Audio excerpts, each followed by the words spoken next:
자, 1-2단원에 보시면요. 대화, 공감과 소통 이렇게 나와 있네요. 그래서 학습 목표 살펴봅니다. 이 대화의 원리가 지금 한 3가지 정도가 제시가 돼 있는데 그 원리를 고려해서 의사소통 맥락에 맞게 대화를 할 수 있을 것 같아요. 자, 두 번째. 자, 우리가 의사소통 과정을 점검, 조정하면서 듣고 말할 수 있는지. 자, 그리고 세 번째. 이 공동체의 담화 관습이 있는데요. 자, 이것이 무엇이고 이걸 성찰하면서 개인 및 공동체의 언어 생활을 개선하기 위한 방안을 탐색할 수 있다. 이 세 가지가 바로 학습 목표로 제시가 됐네요. 자, 여러분들 이 안에 있는 먼저 대화의 원리에 보시면요. 크게 어떤 이 협력의 원리, 공존성의 원리, 그다음에 침해 유지의 원리 등 이런 게 제시가 돼 있는데 자, 요거를 지금 세부적으로 여러분들이 따로따로 이렇게 지금 정리를 좀 해야 될 겁니다.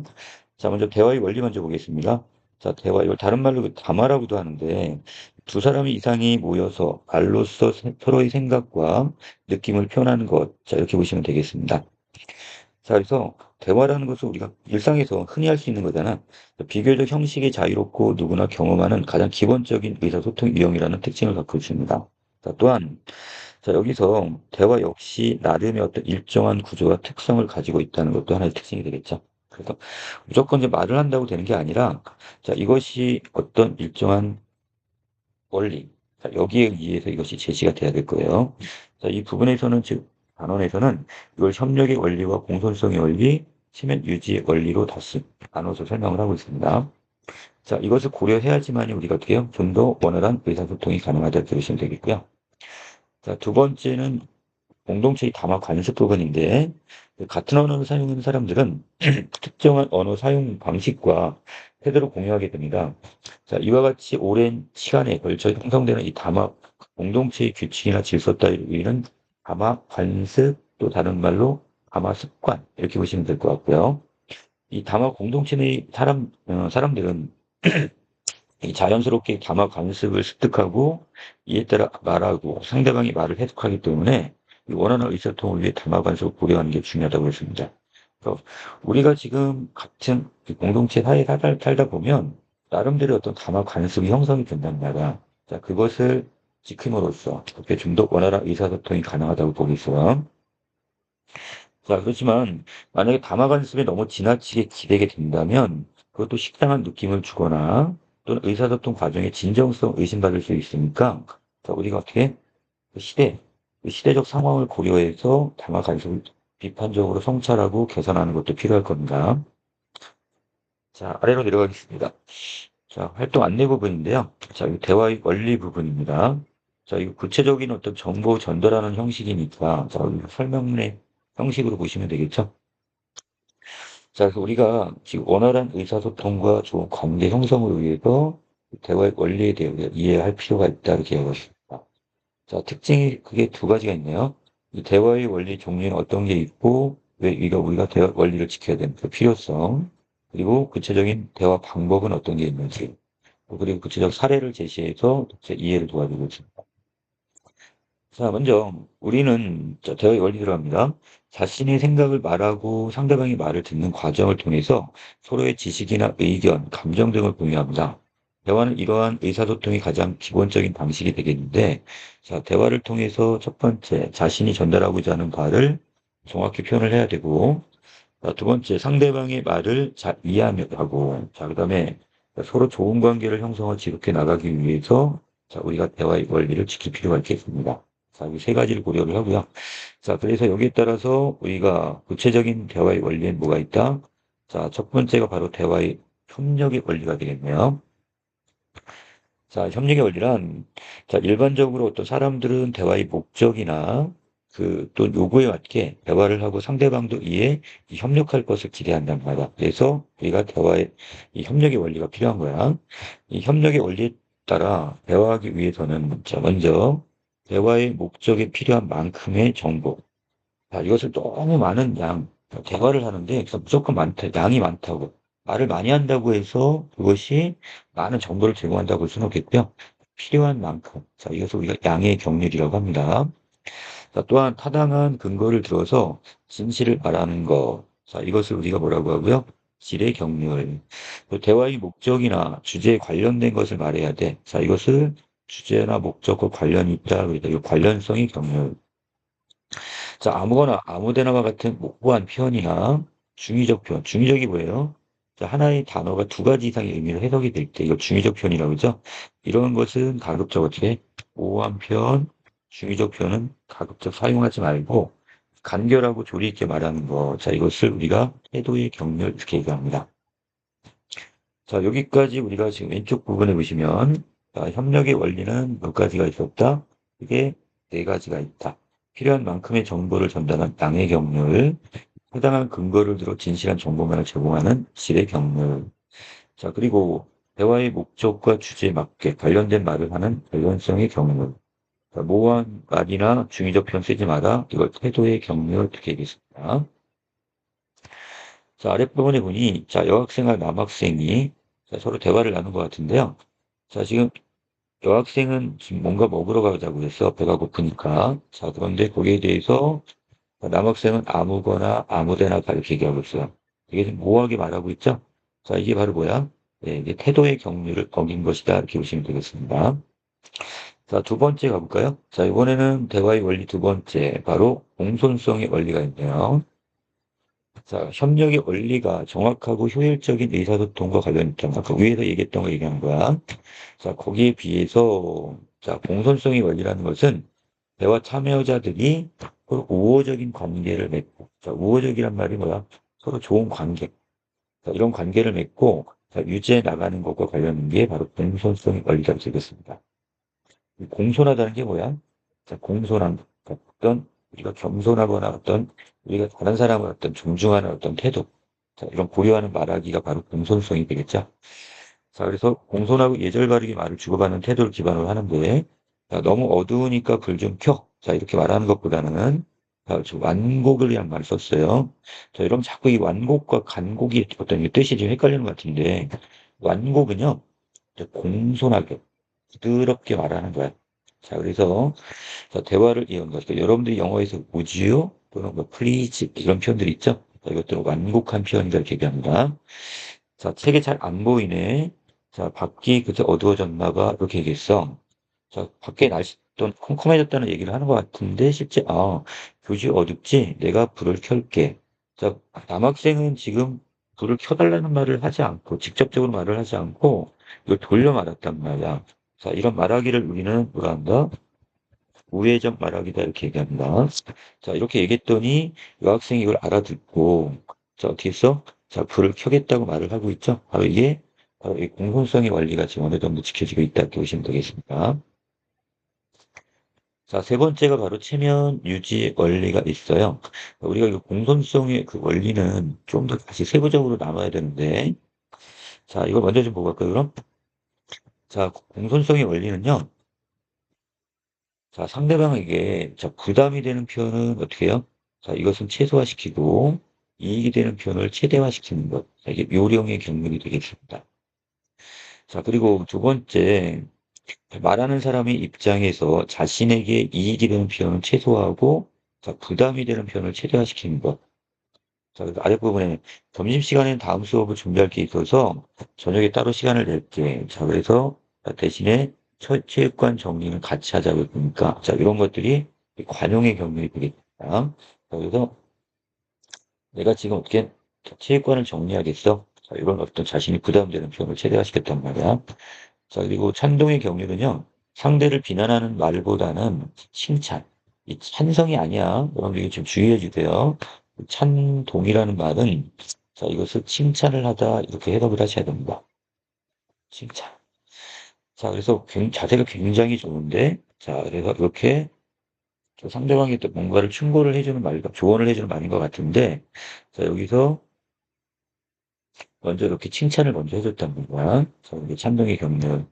자, 겸용의 경륜은요, 자, 말하는 사람 입장에서 자신의 칭찬하는 것은 최소화시키고, 자신이 낮추는 표현을 최대화시키는 것. 이게 아직 부족한 면이 많아. 이 부분이 바로 뭐야? 겸양의 경륜이 되겠죠.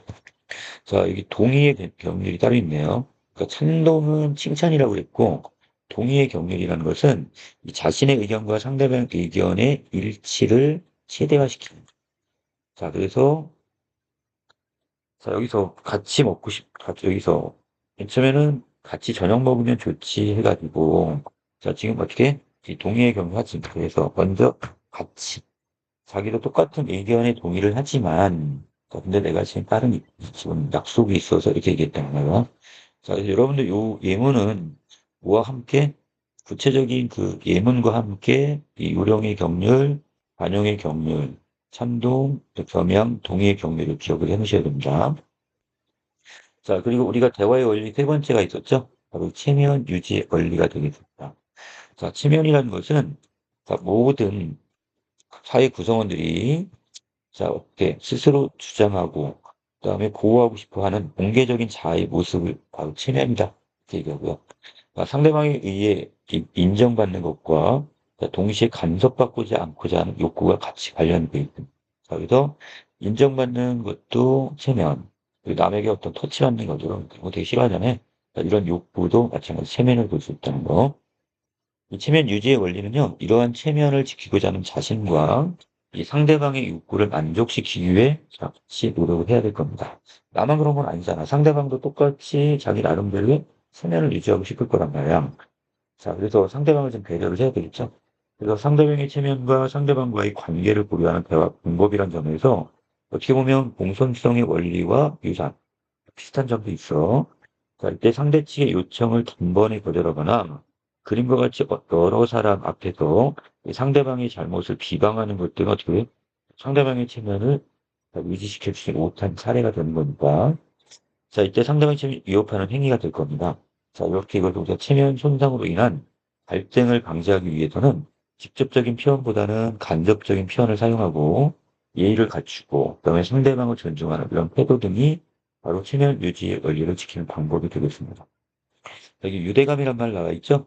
자, 이거 다른 말로 어떤 연대감을 이야기하는데, 자, 같이 어떠한 일을 함께 하고 같이 책임을 지는, 자, 이런 것들이 유대감 의식, 그 공동체 의식 있죠? 자, 이런 것들이 바로 여기서 바로 이 유대감이 되겠습니다. 자, 아래 분이, 자, 칠판 당번이 칠판을 이렇게 지저분하게 갖다 놓으면 어떡하니? 자, 이렇게 얘기를 했는데, 자, 잘못을 직접적으로 제시하게 되면 누구나 기분이 지금 어떻게 상대방의 체면을 훼손하게 될 거야. 자, 그래서 바로 이걸 통해서 체면 유지 원리가 지켜지지 않고 있다고 보시면 되겠네요. 좀 더 상대방을 지금 존중하는 태도가 좀 필요할 겁니다. 자, 한편 대화를 할 때는 자신의 듣기, 말하기 행위를 점검하고 이 조정하는 태도가 좀 필요한데 이 대화의 목적과 상황이 맞는지 또는 자, 하나씩 체크할게요. 우리가 점검하는 내용 중에 내가 지금 대화의 내용이 목적과 상황이 맞는지 저희가 점검을 해야 되겠고요. 이 듣는 사람의 처지나 수준에 적절한 지금 내가 말하기를 하고 있는지 또는 상대방을 존중하고 배려하며 소통하고 있는지 이걸 지금 어떻게 돼요? 우리가 점검을 하면서 듣기와 말하기를 해야 되겠습니다. 자, 아랫부분에 다시 전체적인 내용 요약해놨네요. 자, 대화의 세 가지 원리를 정리합니다. 자, 첫 번째 협력의 원리라는 것은 자, 대화의 목적이나 요구에 맞게 대화를 하면서 상대방과 협력한 것을 협력의 원리. 자, 두 번째는 자, 서로 우호적인 관계를 맺고 유지하기 위해서 이 상대방의 입장과 상황을 이해하고 공손하고 예의 있게 있는 태도로 난곡하게 말하는 것이 바로 공손성의 원리. 자, 세 번째는 체면을 지키고자 하는 자신과 상대방의 욕구를 만족시키기 위해 노력하면서 자, 단번에 거절을 하거나 또는 상대방을 어떻게 직접적 비방하는 것을 피하는 것. 자, 이런 것들이 다 체면 유지의 원리가 되겠습니다. 자, 참고적으로 하나 더 좀 보고 갈까요? 우리가 순서 교대의 원리라는 게 있어요.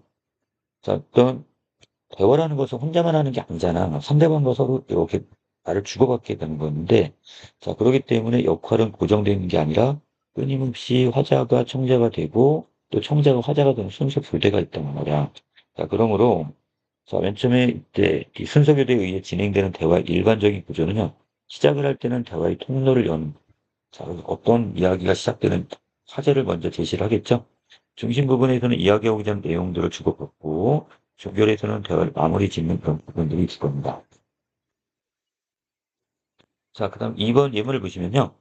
자, 미라와 지금 정연이가 좀 대화를 나눈 것 같은데, 자, 지금, 자, 미리가 지금 누구에게 학교 끝나고 뭐 하느냐고 물어보는데, 그냥 가족들과 저녁 먹기로 했으면 이렇게 말하면 될 거예요. 갈비를 먹으러 가기로 했는데, 사전에 한 달 전에 예약을 했는데 자, 이렇게 지금 불필요한 정보를 좀 제시하고 있고 자, 그다음 미리는 한참 기다렸다가 그러면 내일은 학교 끝나고 뭐하니? 여기 떡볶이집이 새로 생겼다. 지금 미리는 같이 뭐 친구인 정연이랑 떡볶이를 좀 먹고 싶은 것 같아요. 근데 정연이 또 오늘 그 식당에 간다는 계속해서 지금 갈비찜 얘기를 하고 있네요.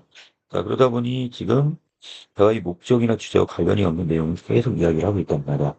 자, 이것은 무엇이 안 지켜졌다? 협력의 원리가 지금 지켜지지 않은 상태로 보시면 되겠죠. 자, 그래서 자, 두 가지. 정현이의 대화는 첫 번째 대화도 두 번째 대화도 결국 협력의 원리가 지켜지지 않았다. 구체적인 이유는 불필요한 정보의 제시나 대화 목적과 주제와 관련이 없는 내용을 이야기하고 있다. 그렇게 보시면 되겠습니다. 자, 다시 정리하면 협력의 원리를 지키기 위해서 우리가 고려할 사항은 대화의 목적에 필요한 만큼의 정보를 제공을 하고 그 다음에 타당한 뭐, 자, 타당한 근거를 들어 진실을 말해야 되겠고, 대화의 목적이나 주제와 관련된 것을 말하고, 자, 모호하거나 중의적 표현 사용하지 말고 예제를 지키는 것들이 협력의 원리였습니다. 자, 두 번째는 지금 이 공손성의 원리를 지금 이야기하고 있는데요. 자, 지금 수술실인 것 같아. 자, 그러면서, 자, 아랫부분에 지금 갑자기 지금 퇴원했던 환자가 갑자기 교통사고로 지금 뇌사 상태로 다시 이렇게 지금 실려왔습니다.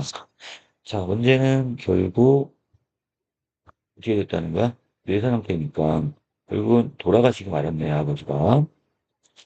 자, 이때 지금 자, 입주는 병원에서 자, 이렇게 얘기하면서도 의사와 대화를 나누고 있는데 자, 뭔가를 지금 부탁을 좀 하려고 하는 것 같아요. 자, 뭡니까? 예, 지금 심장 적시를 하는 거 10분만 미뤄도 될까요? 그랬으니까 자, 뇌사 상태라 지금 장기를 기증하기로 했나 봐. 그런데 자, 지금 어떻게 자, 지금 시간을 24시, 0시가 넘어가지고, 자, 이거 해주기를 바랍니다. 자, 왜요? 오늘이 무슨 날이었어요, 지금? 어린이날이었단 말이야. 자, 그러면 아빠는 지금 돌아가셨는데, 이 아이는, 자녀는 어떻게 되겠어? 지금 매년 5월 5일이 되면 아버지가 돌아가신 날로 기억이 되겠죠? 자, 이게 지금 입주는 피해주고 싶었던 것 같아요. 그만큼, 어린아이를 지금 어떻게, 여기서 배려하는 거죠. 자, 그래서 10분을 좀 정해달라고 그랬고, 자, 그래서 의사도 그 마음을 이해를 하고, 결국, 네, 동의를 하네요. 자, 결국 여기에서 이 의문문 형식으로 해서, 자, 지금 부탁의 말을 전함으로써 상대방에게 부담이 되는 표현을 줄이고 있는데, 이게 바로 공손성의 원리가 되겠습니다. 자, 공손성의 원리 지키기 위해 고려할 사항들인데요. 이 상대방에게 부담이 되는 표현은 줄이고, 혜택을 베푸는 표현은 늘려라. 그리고 자신에게 혜택을 주는 표현은 줄이고, 부담이 되는 표현을 늘려라. 그리고 자신을 칭찬하는 것은 줄이고 자신을 낮추는 표현. 그리고 상대를 비난하는 표현은 줄이고 상대방은 이렇게 칭찬을 늘려주는 거죠. 자, 다시 정리하면 상대에게 혜택을 베풀 때는 늘리고 혜택을 자 그리고 자신에 대한 혜택은 어떻게 되고 자, 이것은 외려 줄인 다음에 부담을 늘려야 되는 거. 그리고 자신을 칭찬을 낮추고 상대방을 비난한 보다는 칭찬을 높이는 이렇게 보시면 되겠습니다. 자, 네 번째 보시면요. 체면 유지의 원리와 관련된 말하기가 되겠네요. 자, 어떤 회사에 채용을 했는데, 자, 근데 이때 서류 전형 불합격자들에게 위로의 편지를 보낸 어떤 기업의 그 사례를 보여주네요. 자, 내용 좀 볼까요? 자, 여기 어떤 처음에 자, 인사말을 통해서 채용 담당자인 걸 밝혔고요. 자, 그리고 이렇게 자기 회사에 지금 이렇게 지원해줘서 감사의 말도 전했습니다. 자, 그런데 자, 먼저 이 서류 지원을 하면서 혹시 불편한 점은 없는지를 확인했고, 자, 안타깝게도 귀하의 합격 소식을 전해드리지 못했다. 결국 불합격했다는 말 대신에 자, 이렇게 말을 바꿨습니다. 자, 그리고 자, 지금 서류 발표로 인해서 이 합격자 발표로 인해서 너무 상심하지 않기를 바라고, 자, 그리고 나중에 이거 좋은 경험을 삼아서 사회인으로서 멋진 역할을 하는데 도움이 되길 바란다는 말까지 전했습니다. 되게 훈훈하죠?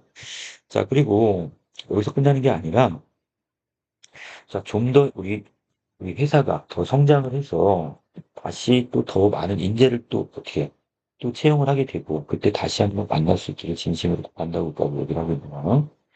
자, 이렇게 했으니 기업 공채 이렇게 취업 준비를 했던 이 준비생들은 불합격했지만 위로받는 마음, 기분이 들어서 훈훈했다 이렇게 얘기를 하고 있네요. 자, 이게 바로 뭐였어요? 자, 이것이 바로 이 체면 유지의 원리가 기르시는 기업입니다. 자, 당신 떨어졌어. 불합격이야. 자, 이렇게 얘기하는 것보다 이 불합격한 지원자의 상황과 기분을 고려해서 불합격 소식을 전해주고 있고요.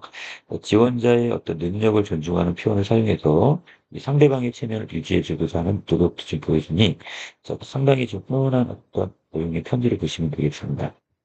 자, 마지막 체면 유지 원리를 지키기 위해 고려할 사항은요. 직접적 표현보다는 약간 좀 우회적인 말하기 방법을 사용하는 게 좋겠고 예의를 갖추고 상대방을 존중하는 표현을 좀 사용하면 좋겠습니다. 자, 또한 유대감을 드러내는 표현을 사용하고요.